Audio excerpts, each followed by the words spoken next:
A.K. Anthony once said, "There is no compromise when it comes to corruption, you have to fight it." There is no story in history that does not have some form of corruption in it, and this story is no different. In the late 1980s, the United States led an invasion on the country of Panama in hopes to detain the dictator-like leader Manuel Noriega. The United States unjustly invaded Panama because they wanted to hide their own wrongdoings and conceal their past relations with Noriega. Although their mission was to only arrest the dictator, American soldiers menaced the urban cities in Panama, terrorizing its citizens.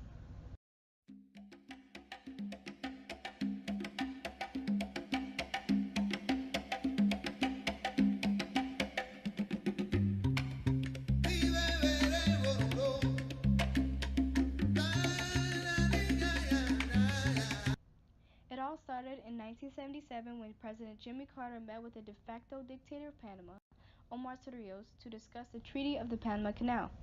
The treaty will formally end the 1903 treaty and all prior accommodations concerning the Panama Canal. The treaty will be enacted 6 months after ratification, and it would end at noon on December 31, 1999. This would terminate the Panama Canal Company and turn the Panama Canal over to the Americans until 2000, but Panama still had legal jurisdiction over it. As we all know, the Panama Canal is very important. It is the only waterway that allows trade through the Pacific Ocean to the Atlantic. Even though the canal is in the country of Panama, the United States has a very heavy hand in it. Most of the workers of the canal were Americans, and the American presence stayed ample.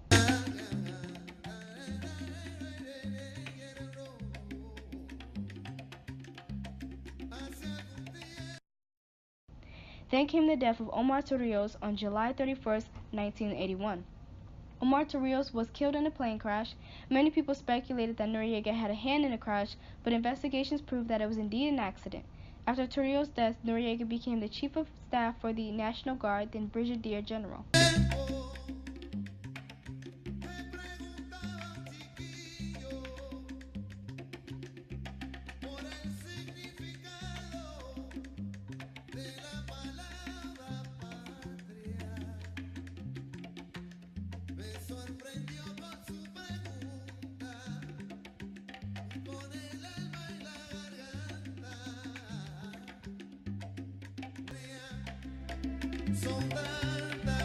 Now many may ask, who is Manuel Noriega? There is no definite answer to this question because his birthday is even uncertain. But what we do know is Noriega was in the National Guard, mentored by Omar Torrijos. Then he was promoted to head of regional intelligence and immediately picked up by the CIA. Noriega had graduated from School of Americas, which is an American combat training center in Panama, before becoming an informant for. But Noriega's dealings would soon be outed by Dr. Hugo Spadafora. After rumors speculated that Noriega was indeed involved with the cartel, Dr. Spadafora made public allegations that Noriega was a drug dealer. Then one day, as Spadafora was on his way to Panama City, he was intercepted by the National Guard, and later his body was found decapitated on the Panamanian border. Rumors had spread that Noriega was indeed the one who ordered this kill, and people all across the country were outraged. This brought attention from the United States because as head of the Panamanian Defense Force, the United States was worried about the protection of the Panama Canal, which was home to many American soldiers. The United States did an investigation on Noriega and found evidence linking him to drug trafficking, and a Miami court indicted him on these charges, and now he was a criminal.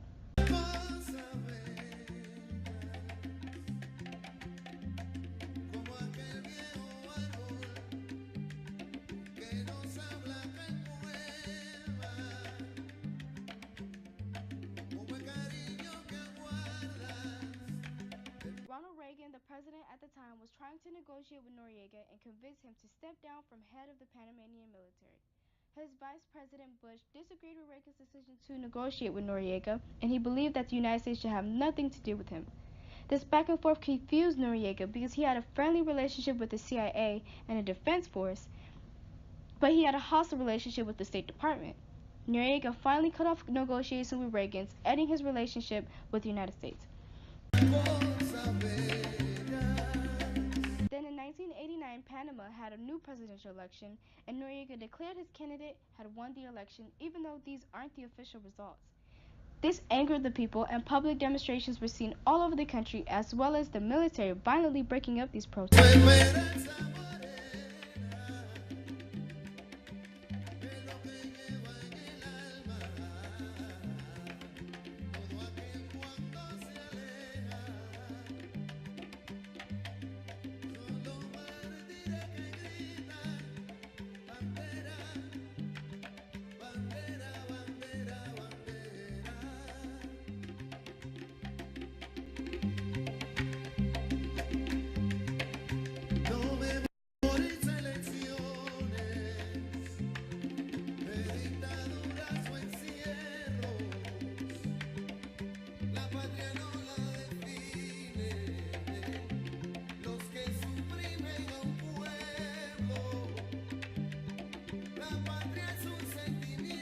United States was sick of the chaos in Panama, and with George Bush as president, they wanted to rid the country from Noriega for good. After a failed coup attempt by the United States, Noriega declared war on the United States, and on December 20th, 1989, George Bush gave the order to invade Panama, and 12,000 soldiers were sent to capture Noriega. For 4 days, the United States searched for Noriega, and at last he was found at the Vatican embassy.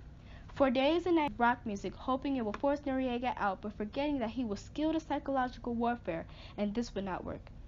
On January 3, 1990, Noriega was finally captured and sent to the United States to go on trial for the crimes he was convicted of.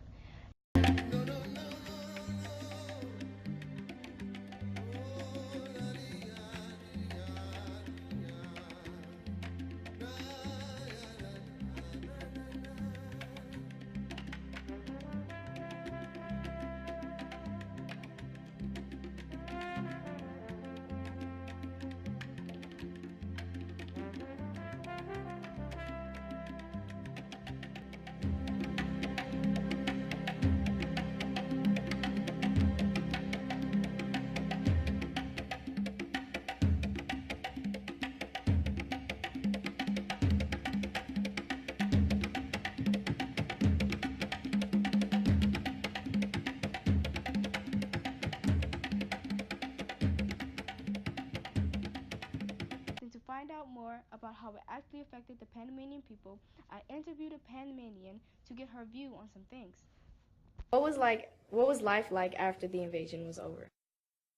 After the invasion was over? Good question. After the invasion was over, well, the poor people was sad that they caught Noriega. Because Noriega, pretty much people look at him like Pablo Escobar, the man, the man who helped the poor. Make sure, because to be honest, back then, to go to jail, you have to think twice. We have the lowest rate in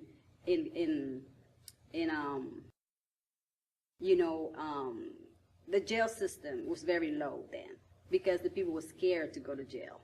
Now is, but then there was the rich people was happy because the United States came to pretty much save them from the dictator Noriega, and they put Endara as a president, Endara. So pretty much it was a war between rich and poor. The poor was sad, but the rich were happy. So it was mixed emotions. How do the Panamanians feel about the United States today? Okay. Before the aftermath, they say Yankees go home, because in Panama the Americans they call them Yankees, right? I don't know. Pretty much racial. Yankees mean white. So it's a word that the Panamanians use. They say Yankees go home. And again, so people love them, some people hate them, because until this day they still expecting from some sort of money for all the damage that occurred during the invasion, but that's not going to happen.